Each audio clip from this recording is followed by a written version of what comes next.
This week on the Swedish Maker, I'm making this rolling cart for my planer and thicknesser.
live alone. I was just a shadow waiting on a spark. When I saw your face, like my past erase. Now every day you got me glowing in the dark. Can't you feel the friction? I'm on fire, baby. Distant desire, baby. They call it fire, baby. That's what you. Alright, that's it. And it was such a fun project because I only used what I had at home and I had no plan and I just started building, and sometimes that's really fun to do. And especially if you have no expectations of what the finished product will look like. And I didn't, and I didn't have any specifications other than I needed wheels so that I can move it, and yeah, that's about it. I also got some storage from it, even though it didn't work out the way I wanted. I wanted to use those. Even though it didn't turn out the way I wanted with the drawer, I'm never going to use this, but I can store the spare parts I have for the planer and thicknesser, and so I don't need it to be a drawer really. But I was going to use those drawer hinges that I had, but they were too long, so I just threw the box in there on top of the concrete stone I made. So I also 3D printed this little guy, which I call a duck hanger, wire hanger of some sort. It kind of looks like a duck, doesn't it? And I drew this in Fusion 360. It's just very simple drawing, and I 3D printed it. And you can print two of these and then hook the wire around them and then put the connector in one of the holes. So it's going to stay there.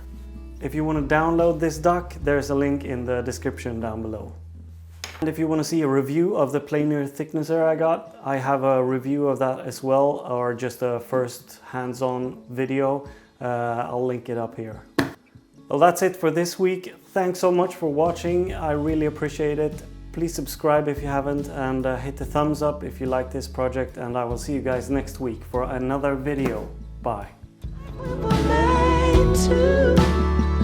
I won't burn for you.